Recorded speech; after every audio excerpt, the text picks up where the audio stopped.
Hola, buenas noches. ¿Cómo se encuentran el día de hoy?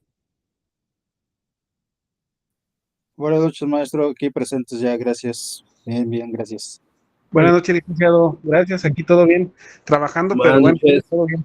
Buenas noches, presente. Buenas noches, qué bien, me da mucho gusto estar nuevamente con ustedes el día de hoy, con esta continuación de la materia de Derecho Constitucional en la segunda sesión que tenemos hoy y el viernes la última sesión. Bueno, pues entonces eh, vamos a hacer primero un repaso y continuamos con el tema previsto por el día de hoy. ¿Qué recuerdan que vimos la clase anterior? Sí, buenas noches, Jaime, gracias. Sí, Ageo, Pues lo que vimos fue enfocado más a la constitución política de los Estados Unidos mexicanos, los tipos en cómo se dividen, y que existen leyes o constituciones en cada estado de la República. ajá, así es. Y por eso iban a revisar sus constituciones, ¿verdad? Porque vimos que hay un derecho constitucional federal y un derecho constitucional local, ¿verdad? ¿Por qué? Porque tenemos una constitución federal y una constitución estatal, ¿verdad? Iban a revisar esta parte. ¿Quién la revisó? ¿Qué opinan? ¿Que bien vio la constitución de sus estados?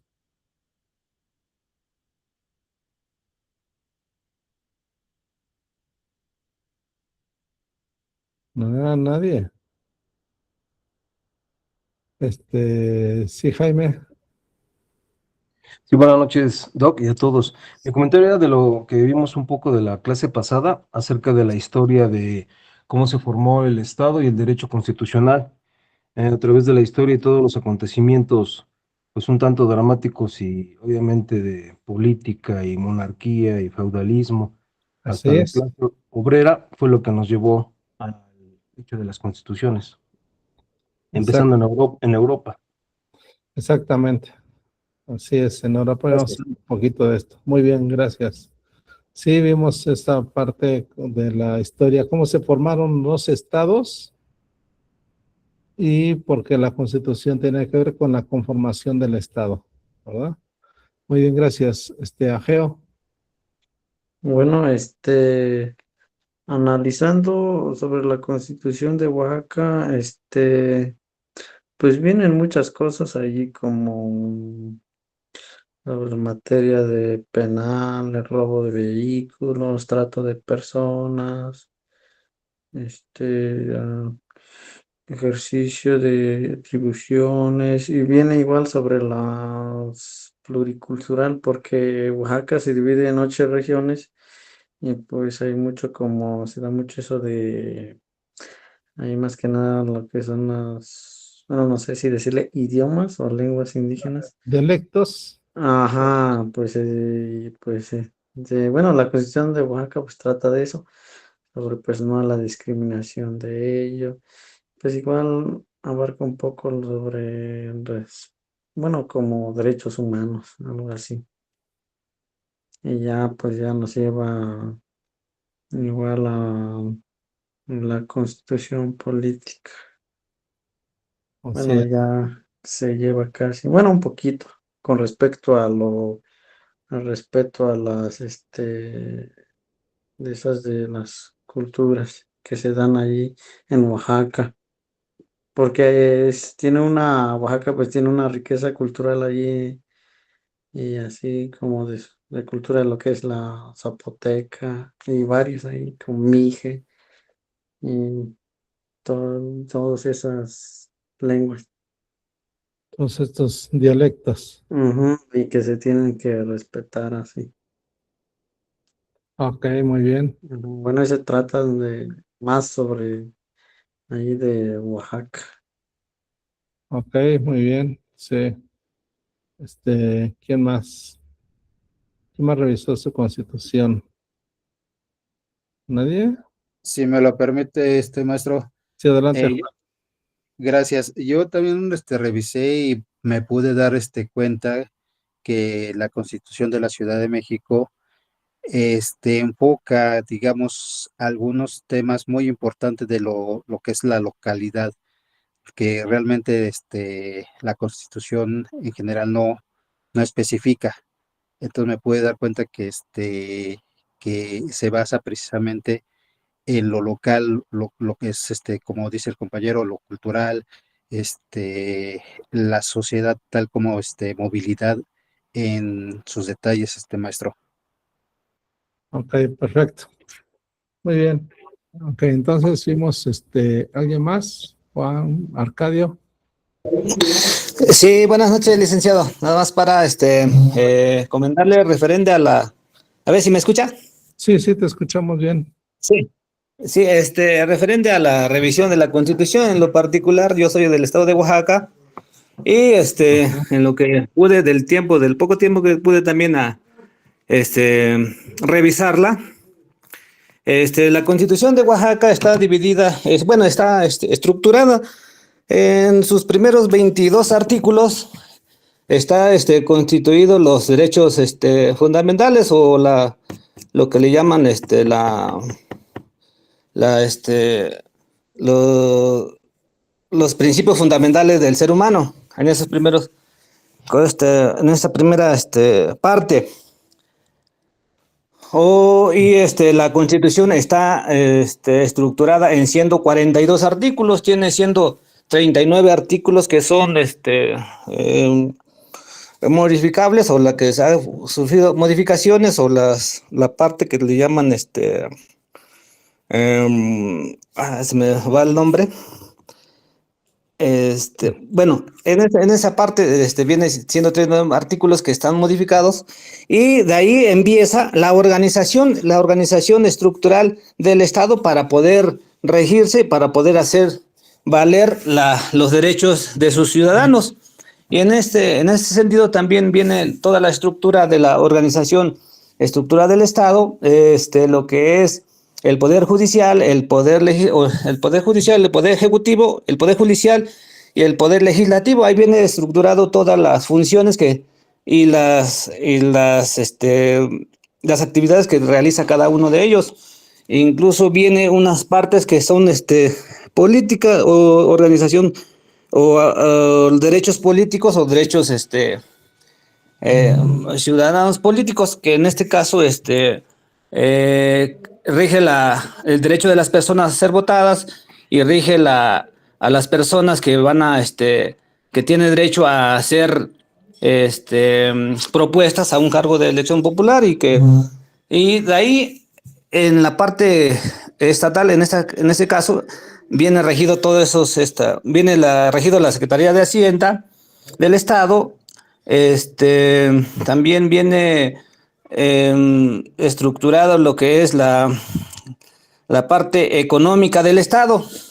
Ahí en la parte económica del Estado, ahí viene regido todas las partes que es las zonas pluriculturales y las zonas económicas. Y también ahí en la Constitución de mi estado, ahí también viene lo que es la distribución de sus municipios. La distribución de sus municipios, por quién va a estar regido cada municipio.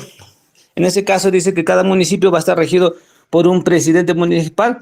En ese caso también puede ser por elección popular o puede ser por usos y costumbres de acuerdo a la organización municipal que tiene cada municipio y de acuerdo a la zona cultural que también se encuentra en el municipio. Y en la parte final de la Constitución, ahí también viene lo que es como si fuera una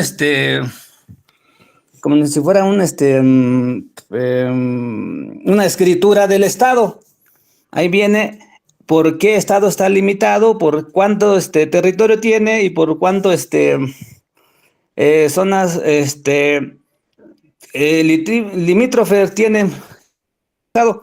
Y de manera general, así, mi revisión es lo que realicé en referente a la constitución de mi estado, licenciado. Ok, perfecto. Muchas gracias. Muy bien. ¿Alguien más que haya participado? Aquí Oscar dice que la Constitución del Estado de Puebla se fundamenta en la Constitución Federal, haciendo referencia a los derechos humanos, se enfoca principalmente en la organización del Estado, sus atribuciones, facultades de los poderes, así como los diferentes seres que conforman el gobierno estatal, sin dejar de lado las responsabilidades de los servidores públicos. Así es.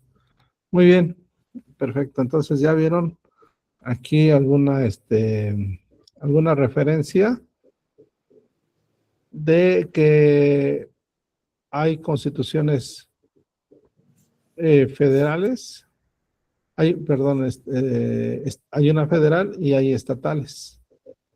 Ajá, entonces, podemos hablar de un derecho constitucional federal y un derecho constitucional estatal. Muy bien. Bueno, entonces vimos también algunos temas sobre la supremacía constitucional. Vimos el caso Marbury versus Madison, que habla sobre esos principios de la supremacía constitucional. Vamos a ver, en el derecho constitucional pues hay muchos temas, ¿verdad? Pero vamos a ver los más relevantes, los más importantes, porque pues vamos a ver, hoy vimos algunos, vamos a ver hoy otros principios y otras características del, del derecho constitucional. Bueno, continuamos.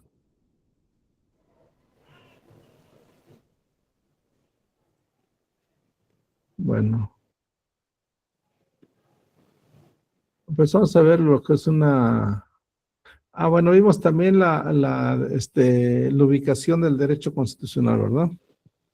Es decir, dónde está, si es el derecho público, si es una rama del derecho público, del derecho privado.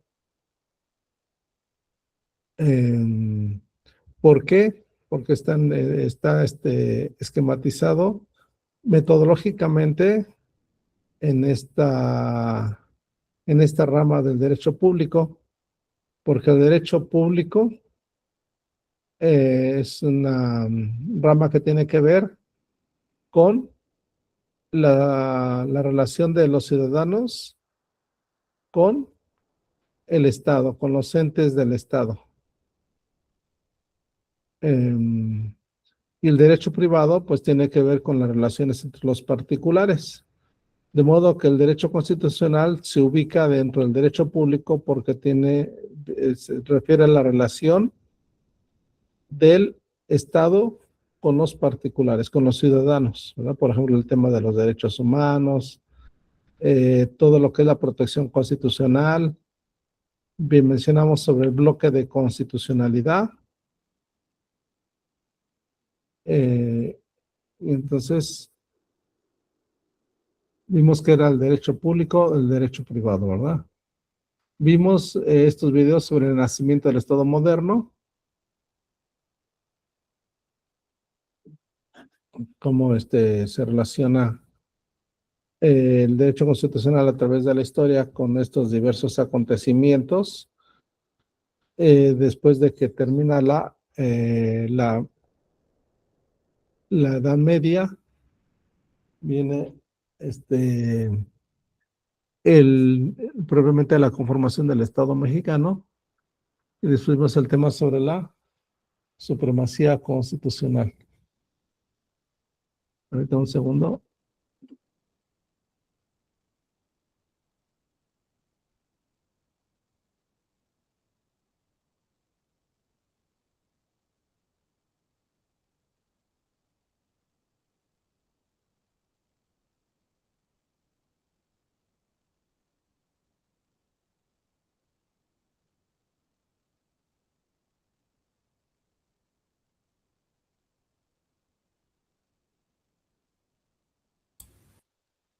Bueno, entonces vemos estos videos. Entonces vamos a ver unas definiciones del derecho constitucional. Ya vimos una. Esta que es la rama del derecho público, que estudia las normas fundamentales, estructura, funcionamiento y límites del Estado.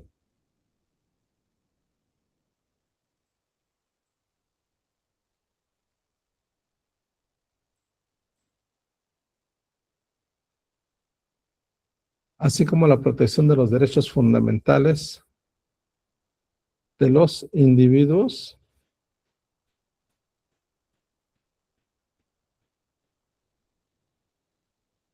se basa en la Constitución como norma suprema regulando la organización política y jurídica de una nación. Entonces esto vimos que era parte de la supremacía, esto que se llama supremacía constitucional, ¿verdad? ¿Por qué supremacía constitucional? Porque, y algo que se llama la pirámide de Kelsen. Hay en el sistema jurídico, hay algo que le llamamos pirámide de Kelsen. ¿Alguien ha escuchado eso? ¿En qué consiste la pirámide de Kelsen? ¿Alguien ha escuchado? No, maestro. No. No, bueno, ok, no. La pirámide de Kelsen tiene que ver con la supremacía constitucional. ¿Qué entendemos por supremacía constitucional? Pues conocemos como supremacía constitucional que la Constitución es el máximo ordenamiento dentro de un Estado, dentro de un país. Todo el ordenamiento hacia abajo, es decir, las leyes que emanan de la Constitución, tiene que estar acordes con la Constitución. Es decir, por ejemplo, las constituciones estatales tienen que estar acordes con la Constitución federal. Y las leyes que emanan de la Constitución también. ¿Por qué le llamamos leyes que emanan de la Constitución? Porque vamos a encontrar diversas leyes que van a decir así, que van a referirnos. Esta ley regula el artículo 103 y 109 de la Constitución. Por ejemplo, la ley de amparo. La ley de amparo es la ley que regula el artículo 103 y 109 de la Constitución. Y, por ejemplo, vamos a encontrar la ley sobre monopolios que regula el artículo 27 o 28 constitucional. Ley Federal de Trabajo reglamentaria del artículo 100, ¿cuál les dije? Ley Federal del Trabajo. Ley reglamentaria del artículo 123, apartado A de la Constitución. Ley Federal de Educación reglamentaria de la Constitución. Y así varios artículos van a ser reglamentarias de algún artículo constitucional. Por eso después cuando veamos este tema de la pirámide de Kelsen o supremacía constitucional, vamos a encontrar que arriba está la Constitución y después las leyes que emanan directamente de la Constitución, es decir, leyes que regulan algún artículo constitucional. Y por eso vamos a encontrar que se van a llamar leyes reglamentarias de algún artículo de la Constitución. Y esa pirámide de Kelsen tiene que ver con esto. Ahorita vamos a ver si vemos un video breve que nos hable sobre la pirámide. Sí, Melissa, ¿quieres comentar algo?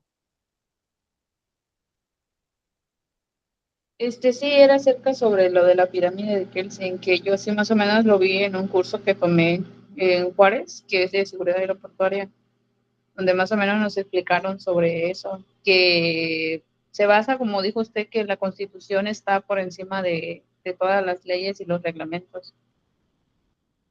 Exacto. Así es, muy bien, muchas gracias. Sí, esta es la parte de la como jerarquía normativa en la Constitución. Vamos a verlo. Gracias, Melissa.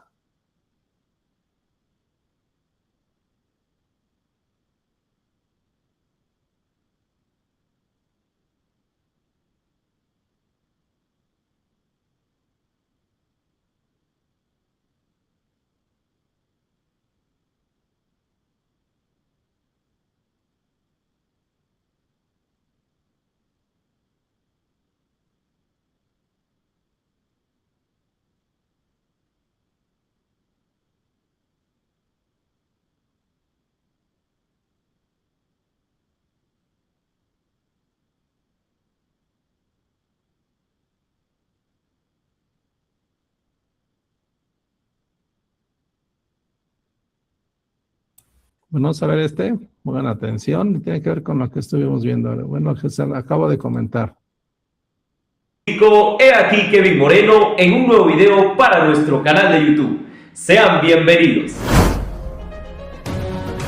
El día de hoy trataremos acerca de un tema importante en la introducción al derecho, la famosísima pirámide de Kelsen, un mecanismo creado por Hans Kelsen, quien fue la persona que decidió configurar y clasificar la norma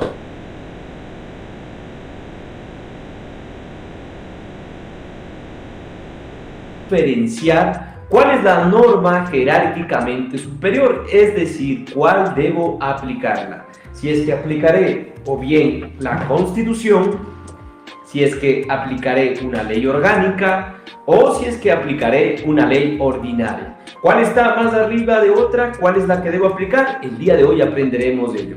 Y además con ejemplos muy prácticos, de manera fácil, de manera sencilla, como siempre lo hacemos en este canal. Así que sin más preámbulos, aprendamos derecho. Indicaciones generales para entender la pirámide de Kelsen. Primero, desde la punta de la pirámide, es decir, desde la cúspide, aquí se encuentra la norma de mayor aplicación, es decir, la de aplicación directa, la más importante, ¿sí? Y después va bajando el 1, el 2, el 3, 4, 5, 6 y 7, ¿sí? Es decir, que para entender la pirámide de Kelsen tenemos que entenderla de manera vertical, de arriba hacia abajo, ¿sí? Vamos entendiendo esto. Una vez comprendido esta situación, pasemos entonces a la explicación de la pirámide de Kelsen. En la cúspide, en la punta de la pirámide, tenemos a la Constitución. La Constitución, en la mayoría de estados y de países, es la norma suprema del estado. Este librito chiquito que se llama Constitución es la norma más importante de los países y la que guía la configuración del estado, ¿sí? Entonces, la Constitución siempre estará en primer lugar, ¿ok? Bien. Vamos ahora al segundo piso de esta pirámide. El segundo piso nos habla acerca de los tratados y convenios internacionales. ¿Qué son los tratados y convenios internacionales? Son documentos suscritos entre los diferentes países, entre los diferentes estados, con la finalidad de normar, de regular, de acogerse a alguna situación. Por ejemplo, en el caso de América y en el caso del mundo tenemos la Declaración Universal de Derechos Humanos. Ya en el continente americano tenemos la Convención Americana sobre Derechos Humanos, el Sistema Interamericano de Derechos Humanos, a las cuales la mayoría de países están suscritos. Entonces, en segundo lugar, ¿qué se debe aplicar? Los tratados y convenios internacionales, ¿ok? Muy bien, entendido ahora el segundo piso, vamos al tercero. ¿Cuál es el tercer piso de esta pirámide? Son las leyes orgánicas. Las leyes orgánicas son documentos legales, jurídicos, emanados por el Poder Legislativo. ¿Cuál es el Poder Legislativo? o bien sea la Asamblea Nacional o bien el Congreso de Diputados. Ellos son los que realizan las leyes y estas leyes se ubican en el tercer lugar, leyes orgánicas. En el caso de Ecuador principalmente, las leyes orgánicas están definidas ¿en qué normativa? En la Constitución. Recuerden ustedes, está siempre en el primer lugar. ¿Y qué es lo que dice la Constitución con respecto a las leyes orgánicas? Que las leyes orgánicas son aquellas, en primer lugar, que definen la organización y la estructura de las instituciones creadas por la Constitución. ¿Qué más se entiende por leyes orgánicas? Leyes que regulan principalmente los derechos, garantías y libertades de los ecuatorianos. Tercera forma de reconocer una ley orgánica: cuando se trate de normas que regulen el funcionamiento de los gobiernos autónomos descentralizados o los conocidos GATS, los municipios, las prefecturas. Si es que hay leyes que regulan la organización de los GATS, estamos hablando de una ley orgánica. Y por último, las leyes que corresponden al sistema electoral, por ejemplo, el Código de la Democracia. Entonces, todas estas leyes serán orgánicas. Las que no sean de esa clasificación serán las del cuarto piso que vamos a ver. El cuarto piso son las leyes ordinarias, ¿sí? ¿Hay alguna diferencia entre ley orgánica y ley ordinaria? No, son las mismas leyes, solamente que la aplicación es distinta y por eso está en el cuarto piso. Pasemos ahora al quinto piso, decretos y reglamentos. Cuando el presidente da un decreto, ese decreto se debe cumplir. Ese decreto es un documento jurídico que está obligado al cumplimiento de las diferentes normativas, ¿no? Existen también reglamentos que lo realiza la Presidencia de la República y esos reglamentos también son de obligatorio cumplimiento, pero se encuentran en el quinto nivel. Pasemos ahora al sexto piso. El sexto piso de esta pirámide nos habla acerca de las ordenanzas. Esas pequeñas ordenanzas para regular sus cantones, para regular sus provincias, están recogidas en lo que se denomina como ordenanzas. ¿Quiénes tienen esa capacidad legislativa para dar las ordenanzas? Ustedes ya lo saben, los concejales. Ellos son los encargados de emitir las normativas de cada cantón o de cada provincia. Y en el último lugar tenemos a los acuerdos y resoluciones. Los acuerdos y resoluciones, de igual manera, se expiden por el poder público, se expiden por los gobiernos, se expiden por la administración pública. Ustedes deben haber visto, los ministerios hacen documentos, hacen acuerdos, hacen diferentes resoluciones, es decir, situaciones para resolver sobre algún tema en específico. Eso se llama resolución, ¿sí? La resolución obviamente debe estar motivada. ¿Qué significa estar motivada? Que tiene que estar conforme a la pirámide de Kelsen, a las leyes, a las ordenanzas, a los decretos, a los tratados, a la Constitución. Ahora ustedes se van a preguntar, muy fácil, sencilla esta pirámide, ya me explicó, pero ¿para qué me sirve estudiar esta pirámide? La pirámide de Kelsen nos ayuda para resolver las denominadas antinomias jurídicas, es decir, cuando una ley se contrapone frente a otra ley, ¿sí? ¿Qué pasa, por ejemplo, si es que en una ley me señalan que, vamos a poner un ejemplo, los ciudadanos de Wakanda deben vestir de color amarillo? Y en la otra ley nos señala que los ciudadanos de Wakanda deben vestir siempre con el color azul. ¿Cuál es la que debo aplicar? Ah, ya, usted es el abogado. ¿Cuál es la que debo aplicar? Debo aplicar siempre determinando el orden jerárquico superior. Muy bien. Si digamos que esta ley es una ley orgánica y esta ley de aquí es una ley ordinaria, si esta ley ordinaria nos dice que en este caso los habitantes de Wakanda deben vestir de amarillo y esta me dice que los habitantes deben vestir de color azul, reviso la pirámide, ley ordinaria, esta es una ley ordinaria, Y la ley orgánica, esta ley un poquito más grande, es la de mayor peso, la de mayor jerarquía. Por lo tanto, los ciudadanos de Wakanda deberán vestir de color azul. ¿Sí? Esto con un ejemplo fácil, clarito, para que ustedes puedan entender.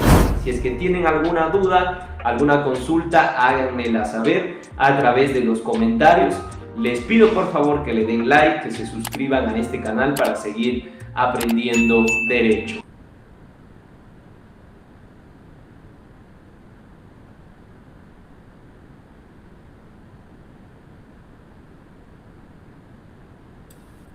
Bueno, vemos aquí lo que es la supremacía, ¿verdad? Supremacía constitucional a través de esta figura que se llama pirámide de Kelsen, que tiene que ver con la supremacía constitucional. Ahora, vamos adelante, vamos a ver ahorita el artículo primero de la Constitución que a partir de las reformas del 2011 va a haber un cambio en esta supremacía constitucional. Por ejemplo, aquí nos menciona que abajo de la Constitución, en segundo orden, se encuentra ¿qué? Los tratados y convenios ¿qué?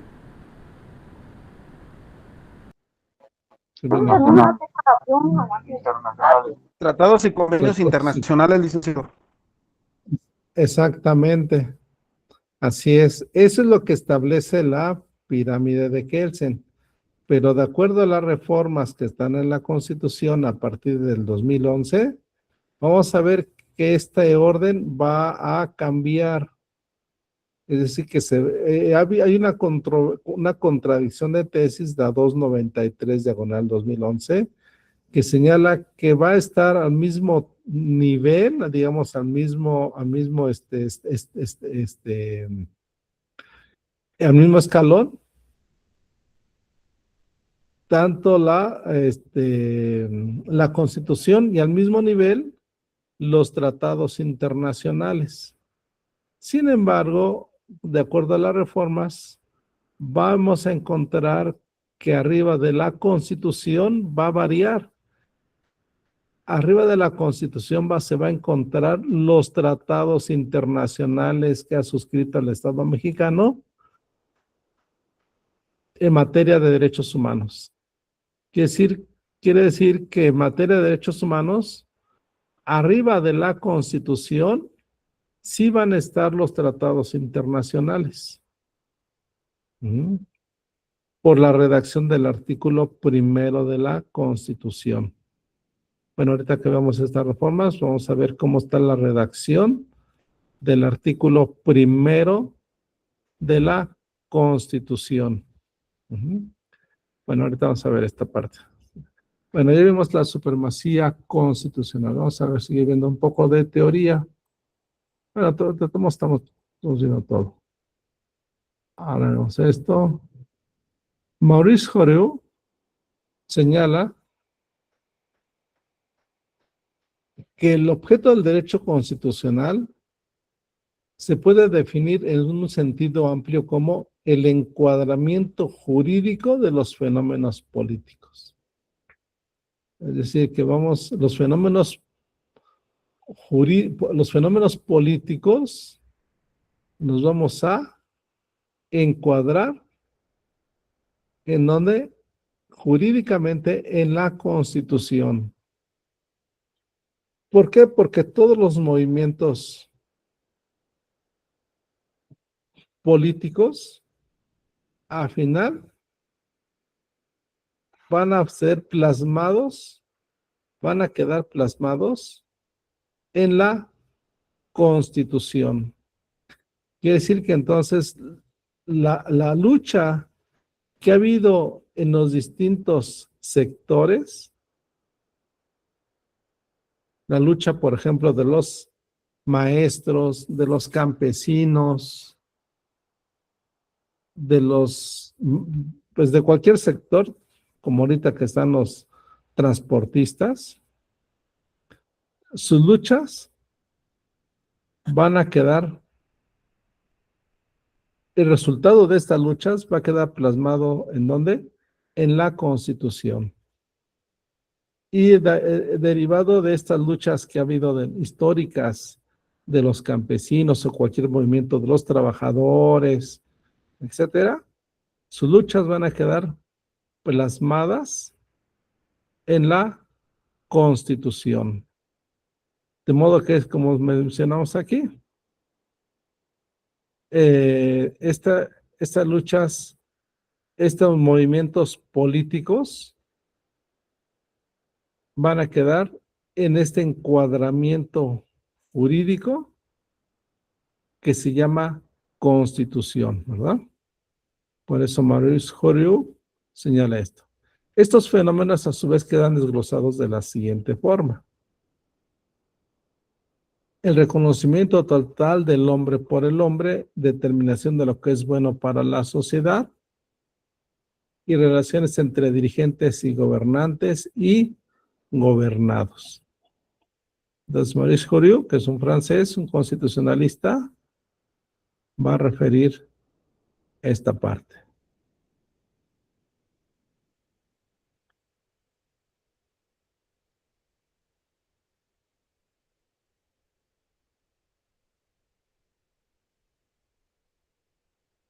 Vamos a ver. También se puede definir el derecho constitucional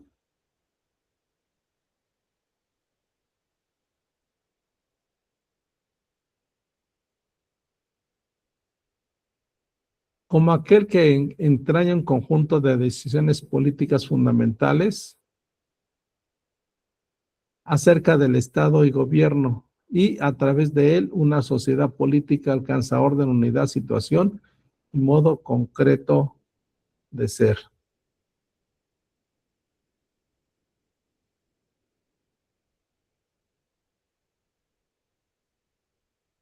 El derecho constitucional es una rama del derecho público, ya lo vimos, que establece las normas para aplicar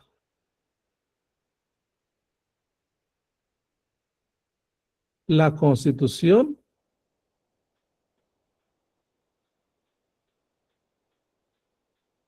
cuando hay conflictos entre la autoridad y los particulares.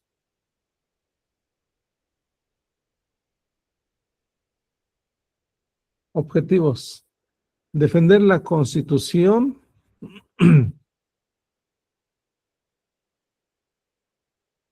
interpretar la Constitución,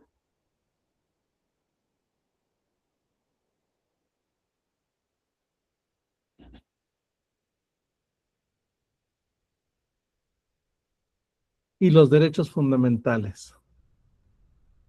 Garantizar los derechos fundamentales, controlar el poder político, preservar la supremacía de la Constitución. Tenemos, por ejemplo, los procedimientos de amparo, habeas corpus, la acción de inconstitucionalidad. Vamos a ver estas figuras. ¿Qué son? Son figuras para defender la Constitución.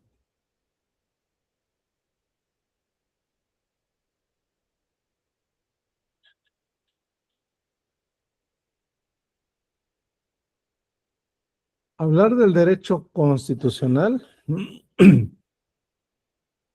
implica tener en mente las formas en que las sociedades humanas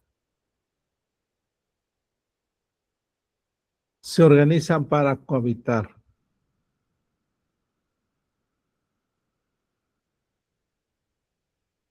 Esto determina que allí donde se encuentran reunidos los seres humanos, las relaciones sociales se traducen en las relaciones políticas y se manifiesta el son politikon aristotélico. ¿Qué se refiere con este son politikon aristotélico? Señala que Aristóteles señala que el hombre es un son politikon, es decir, un animal, bueno, se traduciría así, ¿no? Que le gusta participar en la vida pública.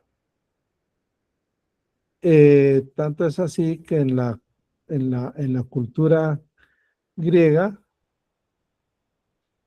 quien no participaba en la cosa pública, es decir, en la función pública, en las elecciones, en la toma de decisiones,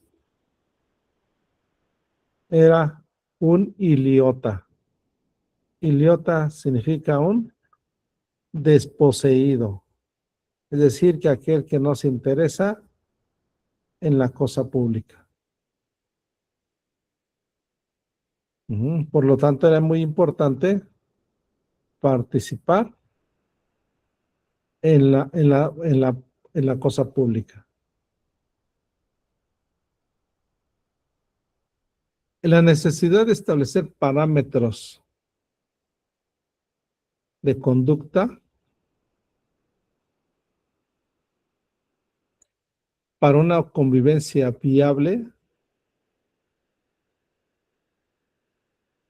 que, como ya mencionamos, se refiere a las actividades políticas de los grupos sociales. Consecuentemente, se aterrizará en un determinado derecho. Así, la conjunción de la implementación política resguardada por su derecho es lo que se traduce en lo que denominamos derecho constitucional.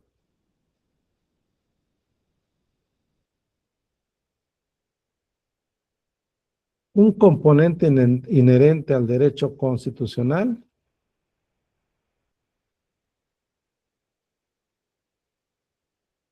es el que se relaciona con el poder público, el cual está constituido por los órganos de gobierno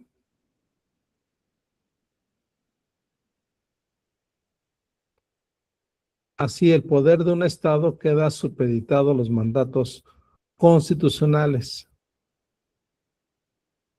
Se establecen aspectos como de qué forma se erigirá, cómo estará dividido para su ejercicio,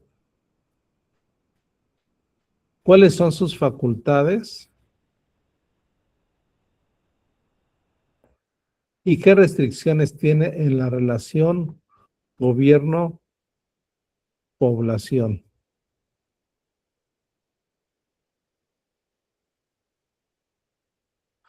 El derecho constitucional está irrestrictamente ligado a los elementos integradores del Estado.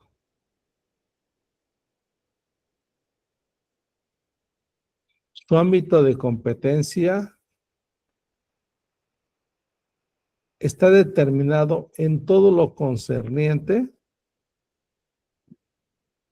a la actuación y existencia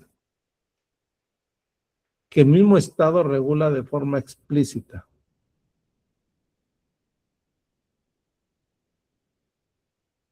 Así quedan insertos como elementos de estudio del derecho constitucional el poder público,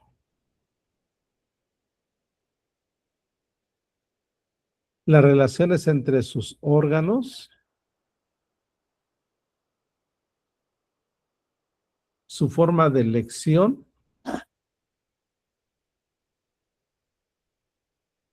e integración, sus facultades y limitaciones.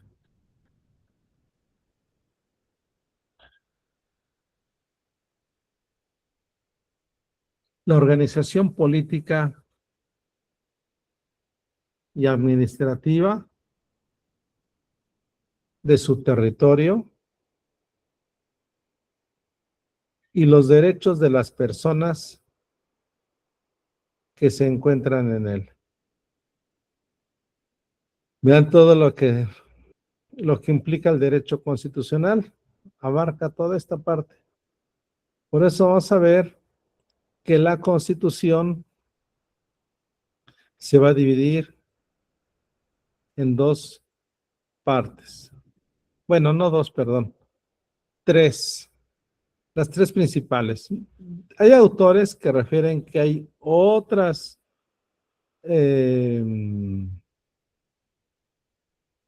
divisiones. Pero bueno, sería buscarle ahí más vueltas.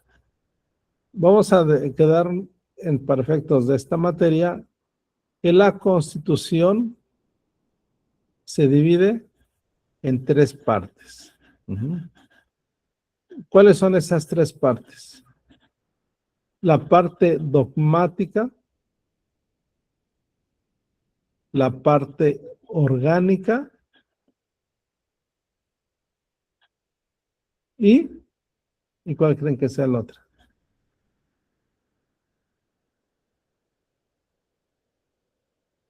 ¿Cuál creen que sea la otra parte? ¿Quién me podrá decir? Van a buscarlo ahorita, ¿verdad? Yo entendería como la judicial, bueno, la jurídica. No.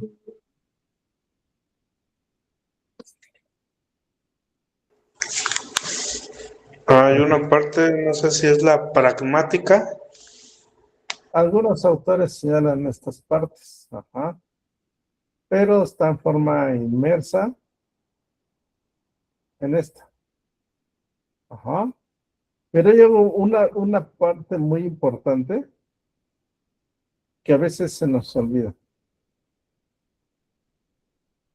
Esta es, pero es muy importante, lo decir por qué.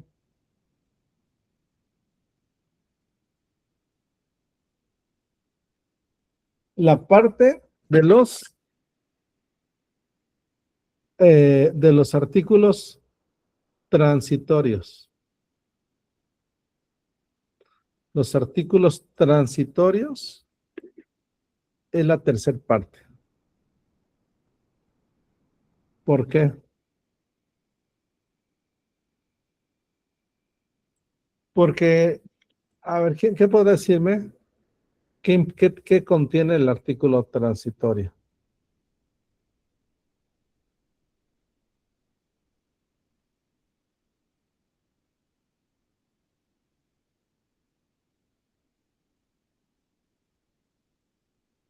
¿Qué tendrá la parte, qué tendrá el artículo transitorio? Los artículos transitorios,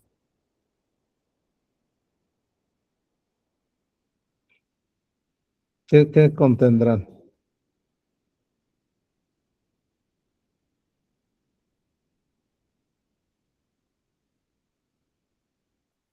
Son una vigencia legal temporal. Exacto, por ahí vas. Muy bien. Cuando se reforma un artículo de la Constitución, por ejemplo, nuestra Constitución es una Constitución rígida, porque vamos a ver también que hay tipos de constituciones.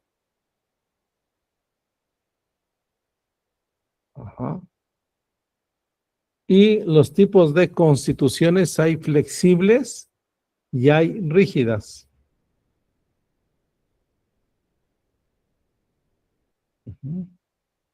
¿A qué nos referimos con este tipo de constituciones flexibles y rígidas? Las constituciones flexibles para reformarse no son tan, como lo contrario, tan rígidas, sino que su proceso de reformas es más, digamos, es más sencillo.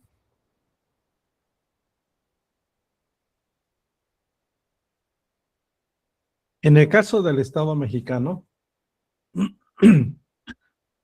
para reformar un artículo de la Constitución es rígido, ¿verdad? ¿Y qué quiere decir? Que tiene que haber todo un proceso para que se reforme un artículo constitucional. Por ejemplo, empezando, ¿por qué tienen que intervenir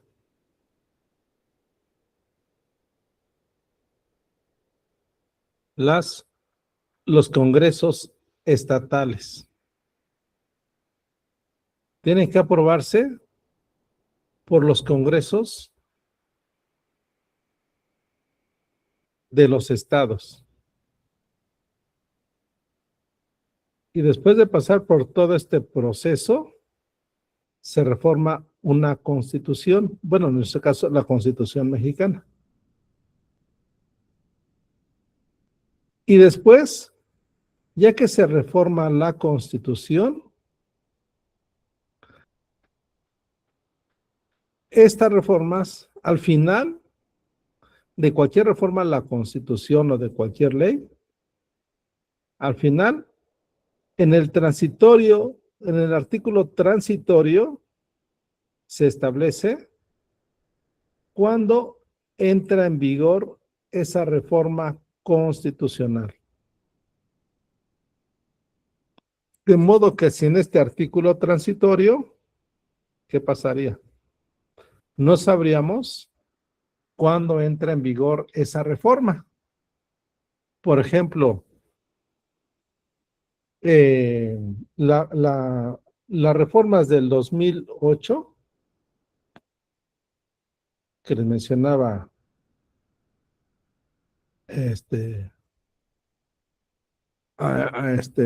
por ejemplo, hubo una reforma al sistema penal acusatorio en el 2008, que estableció que estas reformas iban a entrar en vigor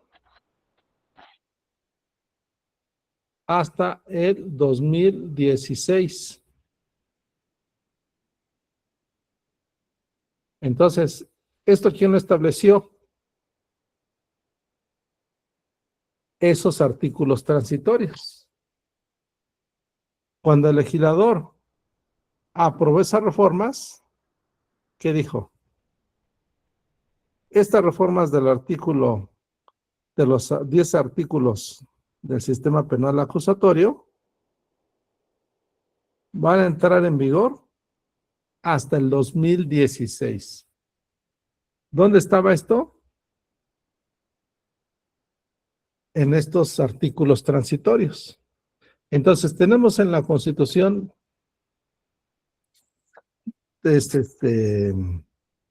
la Constitución se divide en 3 partes, ¿verdad? La parte orgánica, primero la parte dogmática, después la parte orgánica y los artículos transitorios. ¿Qué contiene la parte dogmática? Es del artículo 1 al artículo 29 constitucional. Garantías individuales. Exacto. Bueno, no, las reformas del 2011 ya no se les llama garantías individuales. Son derechos fundamentales, o le llaman también derechos humanos. Ajá. Antes del 2011 se le llamaba de las garantías individuales, así como mencionas.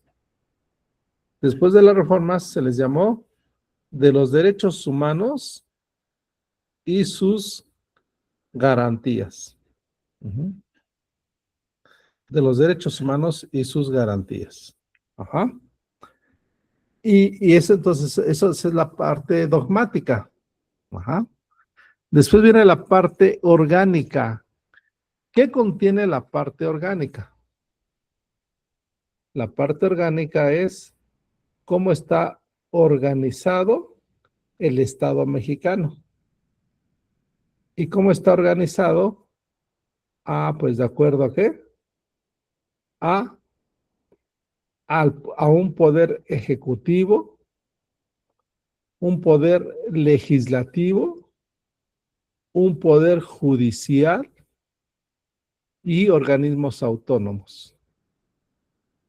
Esa es la forma de organización del Estado mexicano. ¿Cómo se organiza el Estado mexicano? ¿Cómo está organizado el Estado mexicano?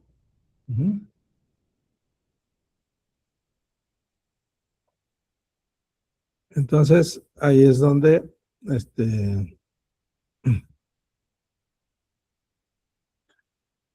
cómo está estructurado ese Estado mexicano.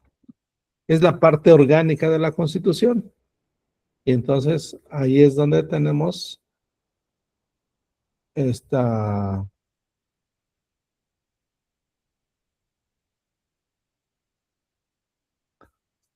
división de los tres poderes, bueno, que señalan un poder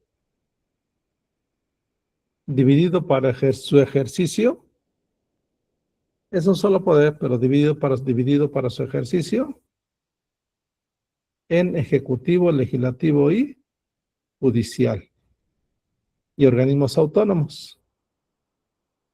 Ajá.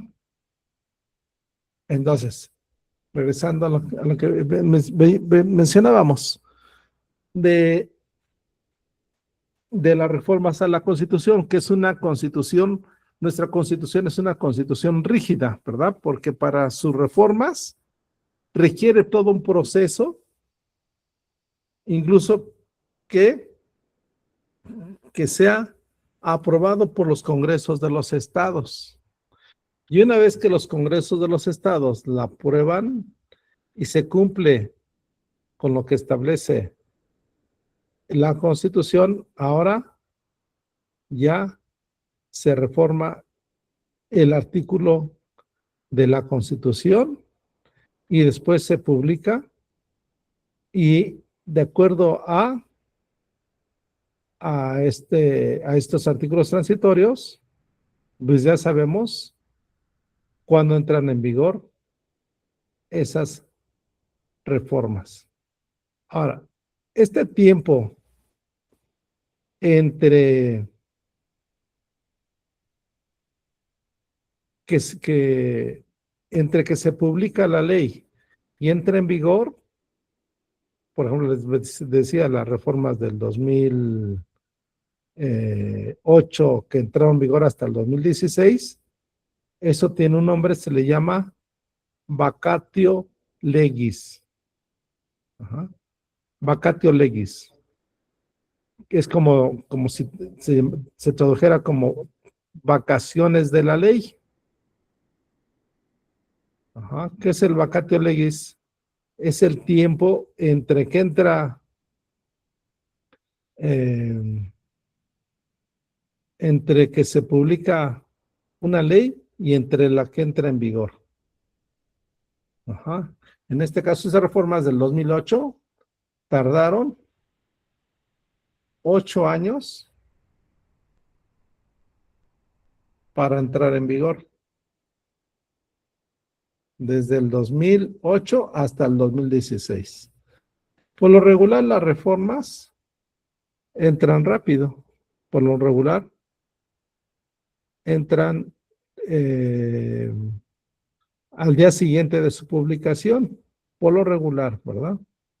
O un mes, o un año, ¿no? Depende de las reformas. A veces entran rápido, al día siguiente entran en vigor, pero ese tiempo entre el que se publica y entra en vigor se llama vacatio legis. Ajá. Es este periodo. Bueno, entonces, tenemos esos conceptos. Uh-huh.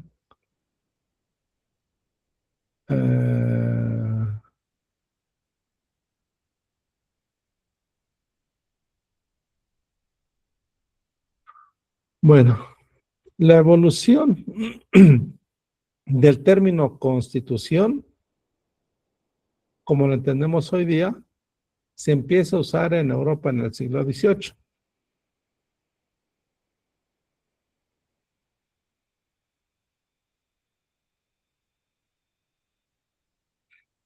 Hace referencia a la vorágine de ideas que emanaron de la reestructuración política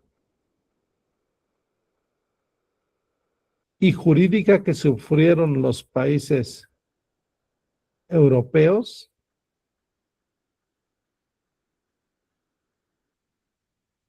de tradición monárquica.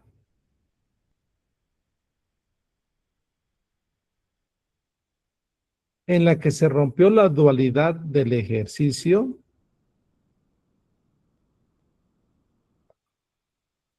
del poder religioso y el poder monárquico.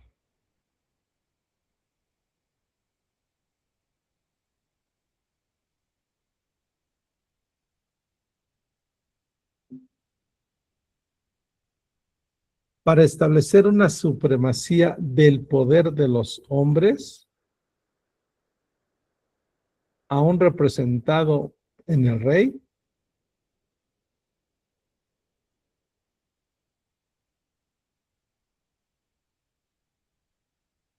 pero con francos acotamientos por la denominada soberanía del pueblo y el llamado pacto social, en el que abrevaron importantes pensadores de la época, como Rousseau, con su obra. No sé si han leído en algún momento Juan Jacobo Rousseau, pero Juan Jacobo Rousseau escribió un libro que se llama, ¿cómo? ¿Alguien lo sabe? Que es muy conocido. Hay dos, pero hay uno que es más relevante. Uno se llama El Emilio y otro El Contrato Social. ¿Qué establece el contrato social? Pues es un contrato en forma simulada, metafórica, que los ciudadanos firmamos un contrato de carácter social con el Estado. ¿Cuáles son los derechos y obligaciones de los ciudadanos con respecto al Estado? Que nosotros vamos a cumplir con las normas, cumplir con el orden social, y por otro lado el Estado se obliga a proveernos de servicios y de seguridad estatal.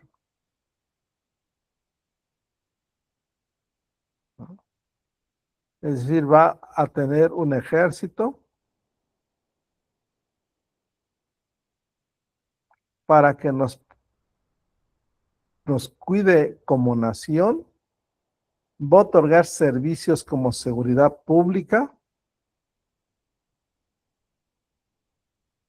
pero por el contrario, debemos preservar el orden social y además pagar nuestras contribuciones. Y así firmamos este contrato social.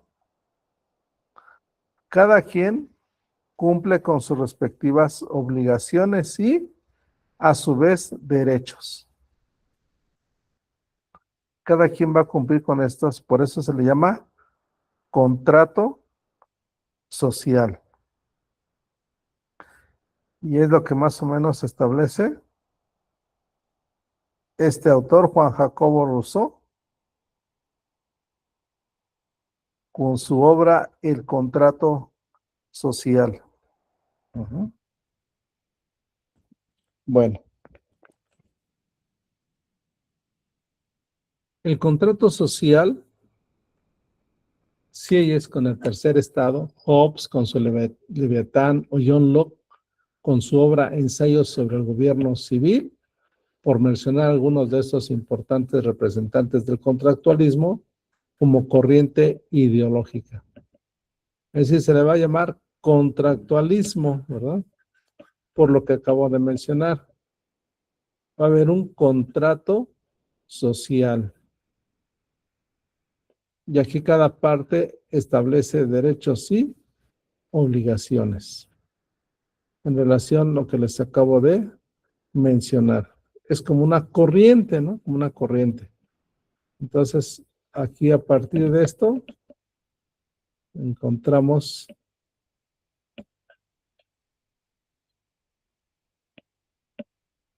esta figura. La constitución política de un Estado es elemento sine qua non de este. O sea, ¿qué quiere decir sine qua non? Sin la cual no. O sea, que es condición, ¿verdad? En ella quedan insertados la forma de organización del gobierno, los derechos reconocidos para los individuos que pertenecen a él,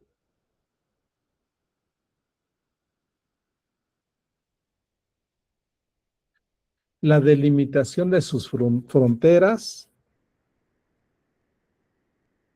la forma en que se relaciona con la comunidad internacional, su organización política interna,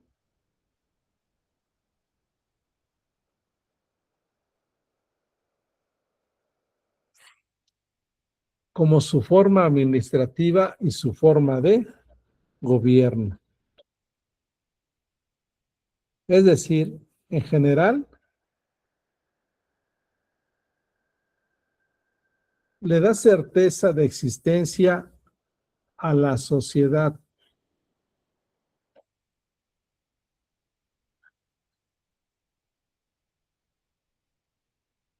Que es parte de esa organización política social suprema denominada Estado.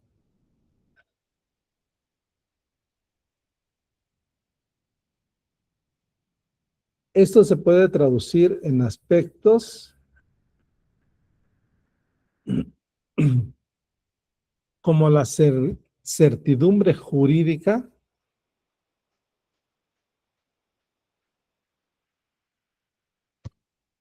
de la existencia del individuo dentro del Estado, dentro de dicho Estado.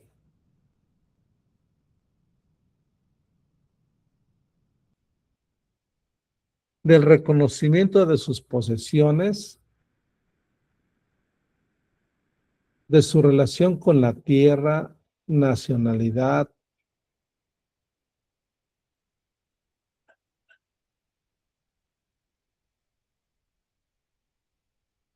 ciudadanía y lugar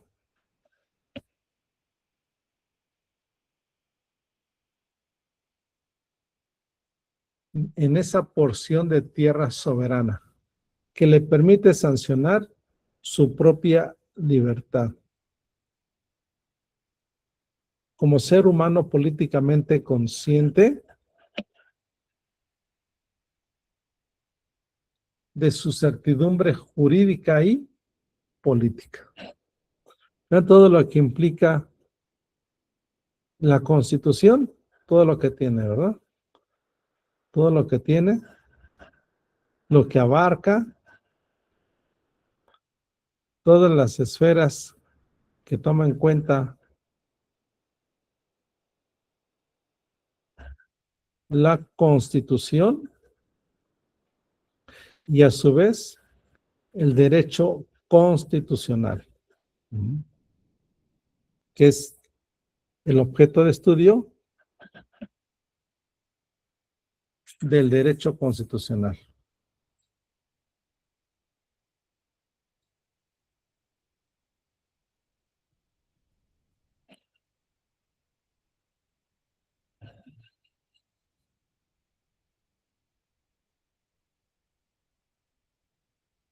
La expresión derecho, bueno, esto no vamos a ver ahorita.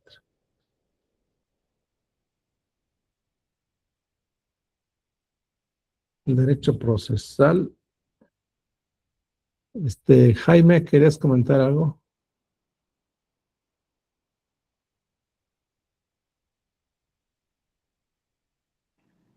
No, no, doc, era hace rato, pero ya quedó. Gracias. Sí, gracias. Escribí ahí en el mensaje. Muchas gracias. Sí, gracias.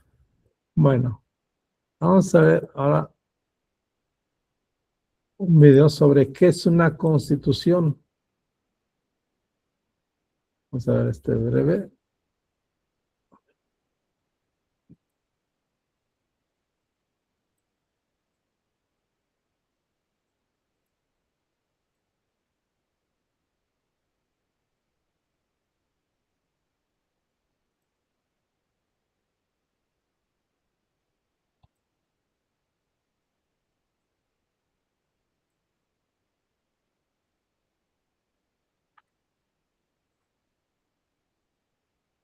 No vi sus mensajes, bueno, voy a verlos más seguido.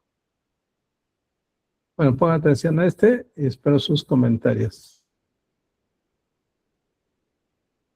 Es el propio concepto de constitucional, es el propio concepto de constitución. ¿Qué es una constitución? ¿Qué concepto de constitución debemos tener? ¿Cuál es su relevancia? Etcétera, etcétera. Para efectos de poder dilucidar este concepto, creo que vale la pena ir al origen del propio constitucionalismo. El constitucionalismo surge a finales del siglo XVIII, tanto en Francia como en Estados Unidos, y de alguna manera lo que quiere es limitar al poder. Hay una frase famosa en el libro El espíritu de las leyes de Montesquieu, según la cual hay que dividir al poder para proteger la libertad. En esta frase creo que está enmarcada buena parte de la filosofía política que anima el constitucionalismo y que hace surgir las constituciones. Cuando queremos saber qué es una constitución y para qué sirve, necesitamos hacer referencia a dos distintos aspectos, además del origen histórico que he mencionado brevemente. Por una parte, el órgano que crea la constitución y por otra parte, el contenido que le asigna. Respecto del órgano, cabe mencionar que toda constitución es creada por un poder constituyente. El poder constituyente es distinto, es diferente a los poderes constituidos y tiene un origen normalmente no fundado en las propias normas jurídicas, sino en una situación de puro poder. Por eso decimos que el poder constituyente no es legal o ilegal, jurídico o antijurídico, sino que simplemente es un poder eficaz en la medida en que una vez creada la norma jurídica llamada Constitución, los destinatarios de la misma la acatan, reconocen la legitimidad, que no la validez, por supuesto, ni la legalidad del poder constituyente. Es importante mencionar también que cuando el poder constituyente termina su obra, cuando el poder constituyente termina de redactar la Constitución, desaparece. En el Estado constitucional no hay algo así como lo que algunos teóricos han llamado el poder constituyente permanente. Esto no es así. Lo que quedan, una vez que se crea la Constitución, son los poderes constituidos.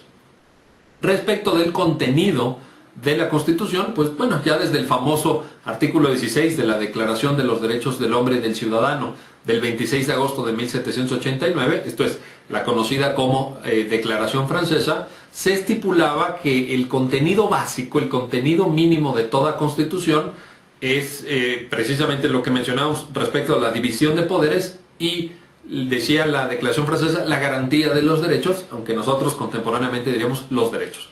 Por tanto, una constitución respecto al contenido debe prever dos cosas: división de poderes y derechos fundamentales o derechos humanos, como se prefiera denominarlos. Esto, dicho así en términos generales, pues seguramente suena muy bien y suscitará adhesión por parte de quienes nos están viendo, pero cabe señalar que dentro de las posibilidades organizativas que prevé o que permite la división de poderes, hay un número bastante amplio de opciones. Por ejemplo, un país puede decidir, dentro de un régimen constitucional, si ser una monarquía o ser una república. Monarquías, pues hay, por ejemplo, en Europa, Bélgica, Suecia, Inglaterra, España. Repúblicas, bueno, pues en América, por supuesto, Estados Unidos, México, Brasil, Argentina, etc. Y en ese sentido, ahí hay una primera opción. Pero no solo eso. Además puede ser una república de carácter parlamentario o de carácter presidencial, o bien una organización híbrida del poder, semiparlamentario, semipresidencial. Todavía más, puede tratarse de una organización territorialmente federal o centralizada o regional, incluso como sucede con las comunidades autónomas en España o como el régimen constitucional italiano, que es una idea de regionalismo. Y en ese sentido, pues podemos ver que la división de poderes supone un gran ámbito de decisiones políticas que cada país debe ir tomando y que cada pueblo debe ir adaptando a sus propias necesidades y a su propia realidad. No hay una única receta de la buena división de poderes. Si bien es cierto que sabemos que hay contextos institucionales que funcionan mejor que otros, también es verdad que funcionan algunos países siendo monarquías y otros funcionan siendo repúblicas, funcionan siendo centralistas como Francia, por ejemplo, y otros funcionan siendo federales como Estados Unidos, y que por tanto no hay recetas únicas en el derecho constitucional. En la misma lógica, tampoco hay una única receta, un modelo único respecto de qué derechos establecer en una constitución. No hay una forma de decir solamente las libertades o solamente los derechos de participación política o solamente los que están vinculados con la igualdad. Yo creo que cada país a lo largo de su historia, conforme sea su desarrollo, debe de ir incorporando aquellos derechos que estime que son necesarios para reconocer la dignidad de todos quienes habitan en ese país y para que el propio país se desarrolle con una calidad de vida mayor para sus habitantes. En ese sentido, también los arreglos normativos que pueden preverse en una constitución respecto a los derechos fundamentales pues son muy amplios, y de hecho lo hemos visto, no solamente en México, sino en muchos países en donde se han ido incorporando progresivamente un mayor número de derechos a partir de un núcleo básico. Otro asunto, creo yo, relevante para entender el concepto constitución tiene que ver con el hecho de que esta norma jurídica condiciona la validez del resto de las normas que integran el ordenamiento jurídico. ¿Qué quiere decir esto en términos prácticos? Que una norma del ordenamiento jurídico, de cualquier ordenamiento jurídico que tenga una constitución, si se quiere integrar en ese ordenamiento o si quiere formar parte de ese ordenamiento, tiene que ser congruente con la Constitución. Y esto desde dos puntos de vista, desde un punto de vista procedimental y desde un punto de vista sustantivo. Desde un aspecto procedimental, las normas jurídicas que están por debajo de la Constitución tienen que haber sido creadas conforme a los procedimientos y a las competencias que para los órganos de creación normativa asigna el propio texto constitucional. Por ejemplo, una ley tiene que haber sido creada por el Poder Legislativo siguiendo el procedimiento legislativo. Esto es la serie de pasos concatenados que la Constitución ordena que deben darse para poder efectivamente expedir una ley. Y en ese sentido tenemos ahí una condicionante de carácter procedimental respecto de la validez de las normas infraconstitucionales. Pero no solo eso. En un segundo aspecto, la Constitución condiciona la validez del resto de normas jurídicas desde un punto de vista sustantivo. El contenido de las normas infraconstitucionales no puede ser contrario a lo que dispone la Constitución. Por ejemplo, si la Constitución establece la libertad religiosa, una ley no puede decir que la única religión que se admite en los Estados Unidos mexicanos es la religión fulana, sutana o mengana. Esto estaría, desde el punto de vista del contenido, contrariando la Constitución, y por tanto la norma infraconstitucional sería inválida. Finalmente, creo, y este asunto de la validez, subraya el carácter supremo de la norma constitucional. ¿Por qué condiciona la Constitución la validez del resto de normas? Porque es la norma suprema.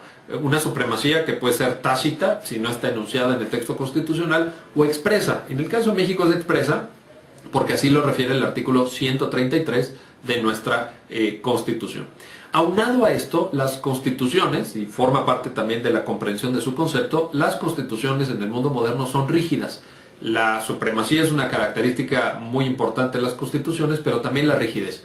¿En qué consiste la rigidez?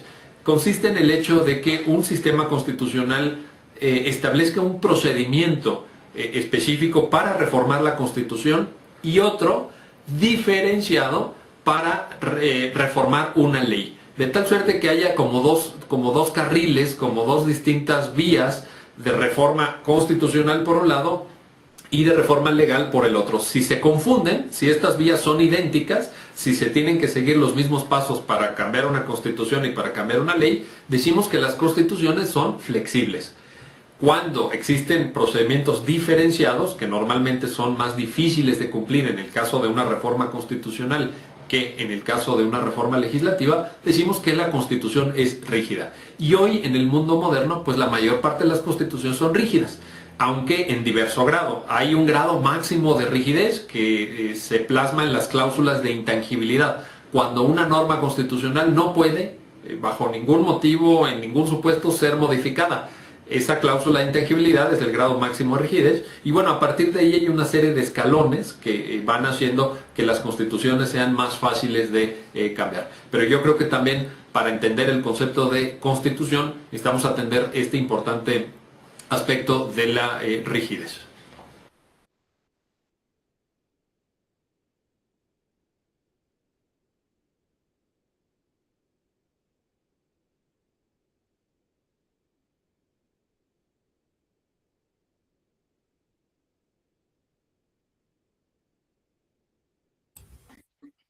Muy bien, bueno, tocó, como vieron, pues varios puntos que hemos estado comentando, pero ustedes, bueno, ¿qué comentan ustedes? A ver. ¿Qué comprendieron de acá?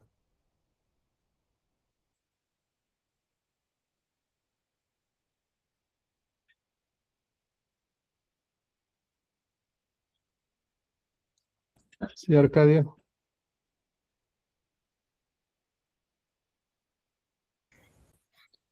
Bueno, lo que comprendí ahí en el video, que la Constitución, pues como dice, es una ley suprema y que em, y que es un conjunto de reglas que rigen a una sociedad y la forma de gobernarse. Y de igual manera, sirve para organizar al Estado. En este caso, nuestra organización mexicana es que se divide en 3 poderes y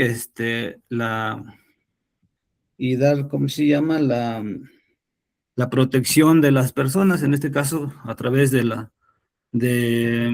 respeto a sus derechos humanos y sus garantías, y así como hacerlas válidas. Asimismo, dice que las leyes constitucionales sirven para darle validez a todas las demás leyes que surjan o que emanen de ella, para que puedan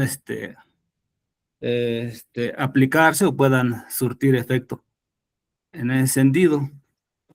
Y como usted lo comentaba también desde hace rato, que es rígida y es una constitución que está escrita. Es lo que le entendí, licenciado. Ok, muy bien, muchas gracias. Sí, tocó algunos temas. Sí, gracias, Marco Antonio.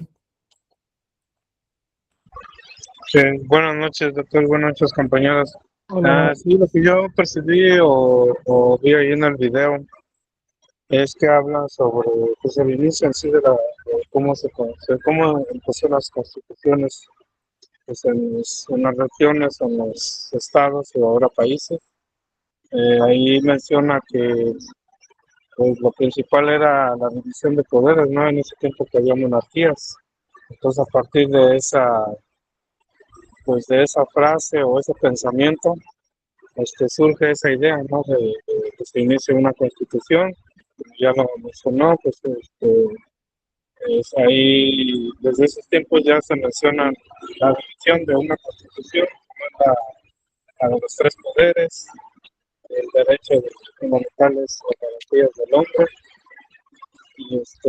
y obviamente pues ya en el momento en que surge ya como una ley suprema, a la que como dice ya serían en ese momento los transitorios. Y hace mención también pues que dentro de esos poderes pues también igual tienen su estructura, ¿no? Su estructura para que de la misma manera se lleve a cabo pues, una buena bueno, más que nada que las leyes pues se rijan como deben de ser, o sea, por eso que cada poder tendría su función en cuestión de hacer valer uso de esa constitución ya como Estado. Y otra cosa que vi también fue de los primeros países que en su caso iniciaron con esas constituciones, pues fue Francia y Estados Unidos, fue lo que escuché ahí, son las que iniciaron con las primeras constituciones, es lo que yo pude ver en el video. Les cuento. Ok, muy bien, muchas gracias. Perfecto, muy bien, pues aquí pues ya vimos varios conceptos que estuvimos viendo y de algún modo pues ya no desconocen tanto. Gracias, Marco. Bueno, Otro tema que hemos comentado, pues la supremacía constitucional, ¿verdad? Ya mencionamos hace un momento la supremacía con este ponente de Ecuador, con la pirámide de Kelsen. Vamos a ver que es muy breve, para complementar la supremacía constitucional. Y ahorita vamos a ver el artículo, las reformas al artículo 1 de la Constitución. Vamos a ver Supremacía constitucional. En la historia de nuestro constitucionalismo podemos advertir que en la Constitución Federal de 1824, además de no preverse los derechos fundamentales, no se contempló expresamente la supremacía de la Constitución ni de las leyes que de ella emanaran. Sin embargo, en su título octavo, sección única relativo a la observancia, interpretación y reforma de la Constitución y acta constitutiva, se desprende de su articulado, que comprenden del 163 al 171, que la Constitución era considerada el cuerpo legal más importante de la nación mexicana, al disponer que todo funcionario, antes de tomar posesión de su destino, debía prestar juramento de guardar la Constitución y el acta constitutiva, cuyo quebrantamiento producía responsabilidad en términos de las leyes y decretos que el Congreso emitiera. Asimismo, se señalan reglas para reformar y adicionar la Constitución y la prohibición de reformar los artículos de la Constitución y del acta constitutiva relativos a la libertad e independencia de la nación mexicana, su religión, forma de gobierno, libertad de imprenta y división de los poderes supremos de la Federación y de los estados. El control de la Constitución se reducía al fincamiento de responsabilidad para quien la infringiera. Las leyes constitucionales de la República Mexicana de 1836 tampoco contemplaron en forma expresa la supremacía de la Constitución, pero sí se previó un control de la misma diverso al de la Constitución anterior. En efecto, la segunda ley constitucional en su artículo 1 estableció un supremo poder conservador, depositado en 5 individuos, cuyas atribuciones, entre otras, según el artículo 12, fracción 1, 2 y 3, eran declarar la nulidad de una ley o decreto dentro de 2 meses después de su sanción, cuando sean contrarios a artículos expresos de la Constitución, y le exijan dicha declaración el Supremo Poder Ejecutivo, la Suprema Corte de Justicia o cuando menos 18 miembros del Poder Legislativo.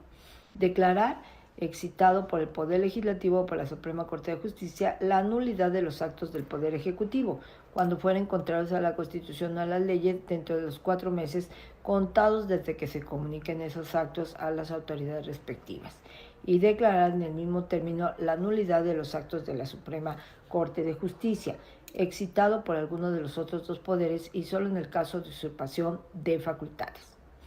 En la Constitución Política de la República Mexicana de 1857 se estableció por primera vez expresamente en el artículo 126 en los términos siguientes: esta Constitución, las leyes del Congreso de la Unión que emanen de ella y todos los tratados hechos o que se hicieron por el presidente de la República con aprobación del Congreso serán ley suprema de toda la Unión. Los jueces de cada estado se arreglarán a dicha Constitución, leyes y tratados, a pesar de las disposiciones en contrario que pueda haber en las constituciones o leyes de los estados. Se considera que el control constitucional se depositó en los tribunales de la Federación, según el artículo 101 constitucional, al disponer que resolverán toda controversia que se suscite por leyes o cualquier autoridad que violen garantías individuales por leyes o actos de autoridades federales que vulneren o restrinjan la soberanía de los estados y por leyes o actos de las autoridades estatales que invadan la esfera de la autoridad federal. La Constitución de 1917, en su artículo 133, preconizó también su supremacía, el cual en su primigenia redacción dispuso lo siguiente: esta Constitución, las leyes del Congreso de la Unión que emanen de ella y todos los tratados hechos y que se hicieran por el presidente de la República con aprobación del Congreso serán la ley suprema de toda la Unión. Los jueces de cada estado se arreglarán dicha Constitución, leyes y tratados, a pesar de las disposiciones en contrario que pueda haber en las constituciones o leyes de los estados. Esta disposición constitucional ha sido reformada una sola vez por decreto publicado en el Diario Oficial de la Federación de 18 de enero de 1934. Los medios de control de la constitucionalidad a la fecha son el juicio de amparo, la acción de inconstitucionalidad, las controversias constitucionales, la facultad de investigación de la Suprema Corte de Justicia, el juicio político, los procesos jurisdiccionales en materia electoral y la protección de los derechos humanos. If you understand English but can't speak, this is for you. El artículo 107 prevé los procedimientos y formas de las anteriores controversias.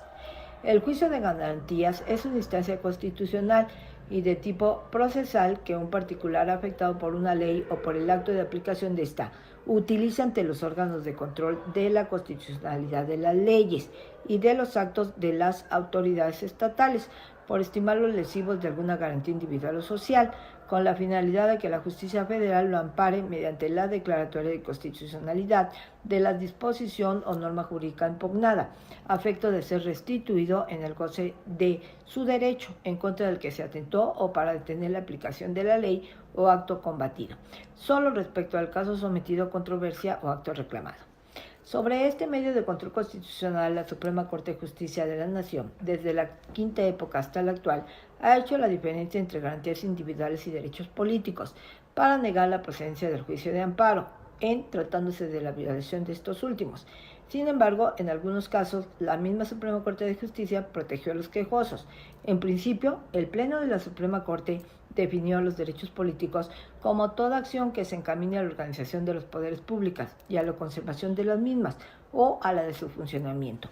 Todo acto que tienda a establecer esos poderes, impedir su funcionamiento o destruir la existencia de los mismos o, insisto, su funcionamiento. Posteriormente, la entonces segunda sala de la Suprema Corte, partiendo de la definición de los derechos políticos, sostuvo que la negativa de las autoridades a inscribir las planillas de candidatos para las elecciones se tratara de un acto esencialmente político, pues el derecho de votación es una prerrogativa del ciudadano consagrado en el artículo 35 constitucional, en tanto que el juicio de amparo protege garantías individuales y no salvaguarda intereses políticos. Por tal razón, el amparo es improcedente contra dicha negativa. Después, la otrora primera sala de la Suprema Corte de Justicia sostuvo que los actos políticos pueden involucrar violaciones de garantías individuales, por lo que sería peligroso desechar una demanda de amparo en esas condiciones, por lo que debe darse la entrada, tramitarse y dictar la resolución que corresponda. Así, en múltiples resoluciones de la Suprema Corte de Justicia, se reiteró su criterio respecto a los derechos políticos en el sentido de que la infracción de estos no puede remediarse a través del juicio de garantías, por no constituir una violación de una garantía individual. Ya de una manera más concreta, la extinta tercera sala de la Suprema Corte advierte que uno de los derechos políticos es el de desempeñar cargos de elección popular y su violación no da lugar al juicio de amparo, pues no hay que confundir garantías individuales con derechos políticos, porque aquellas están consignadas en los primeros 29 artículos de la Constitución Federal de la República, y en ninguno de ellos se garantiza el derecho a desempeñar cargos públicos de elección popular. La Real Academia Española sostiene que la palabra supremacía significa un grado supremo en cualquier línea, así como preeminencia, superioridad jerárquica. Con base en estas acepciones, así como el desarrollo de la doctrina y la jurisprudencia, puede afirmarse que la supremacía constitucional se traduce en la cualidad que tiene la Constitución de ser la norma que funde y da validez a la totalidad del ordenamiento jurídico de un país determinado. En principio de supremacía constitucional es fundacional en el Estado federal y sobre todo que la Constitución escrita o no debe estar considerada y que está implícito en la letra, en la costumbre o en el imaginario social, que aunque dicho principio no se enuncia en la estructura de la Constitución, sí integra parte de su ideario y que en una Constitución demócrata es ineludible. El enunciado de la supremacía constitucional del artículo 133 ha existido inalterablemente en el espíritu de los 189 años de vida federal y con la reforma constitucional de 2011 se actualiza en forma automática a los nuevos tiempos del siglo XXI. Es un principio que trasciende los siglos y justifica la razón y ser de la Constitución. El principio de la supremacía constitucional, además del estudio histórico y exegético, ha merecido el análisis doctrinario en diversos personajes, quienes han aportado las bases teóricas para su comprensión. El tratadista Jorge Carpizo expone la idea piramidal de Hans Kelsen para destacar que existe una norma creadora para generar otra sujeta a supra y subordinación, sin contrariar la norma creada a la creadora. Entonces consiste que una norma superior da validez y vigencia, una norma de menor jerarquía. Bergenlim estima que la supremacía constitucional es el principio del orden y del ejercicio de una vida democrática, instruida y políticamente educada. Carpizo justifica la existencia de la supremacía constitucional porque hace que la Constitución sea la norma de normas, la ley fundamental, el Código Supremo, entre otros, y que lo más trascendente de incluir la supremacía constitucional fue lograr la unión, la colaboración, el equilibrio entre los estados y la federación, así como el orden, la coexistencia del Estado de Derecho en el orden interno y en la apertura del mundo mediante los tratados de cooperación internacional. La Constitución es norma suprema porque si los tratados y las leyes que emanan de ella vulneran los derechos humanos o restringen la soberanía de los mismos, esos tratados y esas leyes se deben cumplir. Considero que el segundo párrafo del artículo se debió de haber omitido por ser inexacto, eso señala el doctor Carpizo, pues si la Constitución es la norma fundamental, no solo los jueces de esta deben sujetarse a ella, sino absolutamente todas las autoridades, tanto federales como municipales.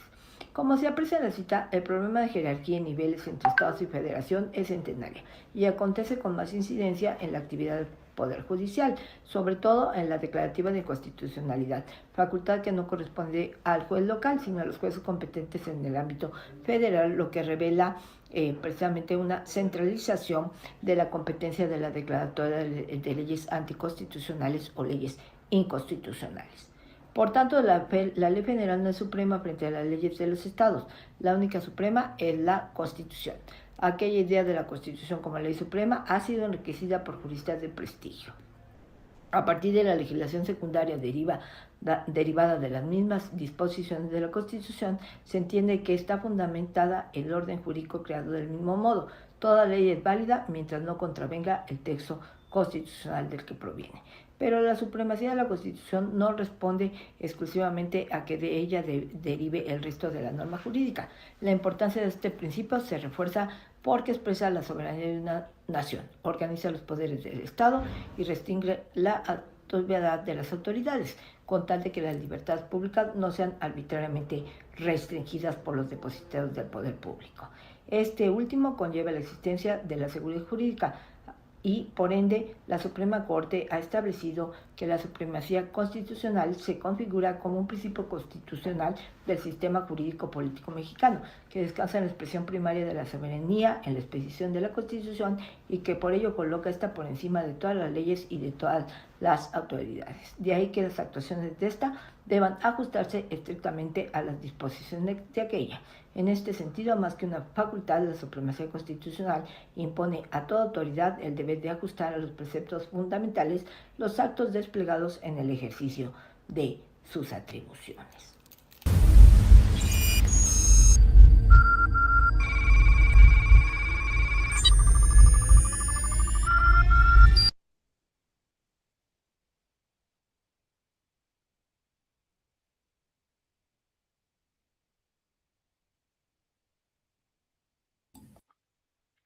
Bueno, pues vimos igual temas relacionados con la supremacía constitucional y pues vimos pues varios temas, ¿no? Vamos a ver siendo el poder constituyente, poder constituido, varios temas que tienen que ver con el derecho constitucional. Ahorita ya vimos la supremacía constitucional y varios temas que estamos viendo el día de hoy. No sé si tengan alguna pregunta, comentario. Sí, Gabino. Eric, una pregunta. Como la presentación que usted está poniéndonos aquí va a servir para poder realizar los exámenes y también los videos, ¿hay posibilidad de que nos comparta la presentación que usted nos está pasando? Por hoy, por esta semana se lo voy a compartir. Casi no las comparto. La siguiente semana no se las comparto porque tal vez no les dije esto, ¿no? Que fueran tomando capturas si querían, apuntando, etcétera. Pero esa semana se las voy a compartir y ahí vienen los videos que hemos estado viendo. Son videos cortos, ¿no? Como de 10, 12 minutos. Y de los temas que, eso sí les comentaba la primera clase de antier, que fueran tomando notas, porque de esos temas viene el examen, ¿no?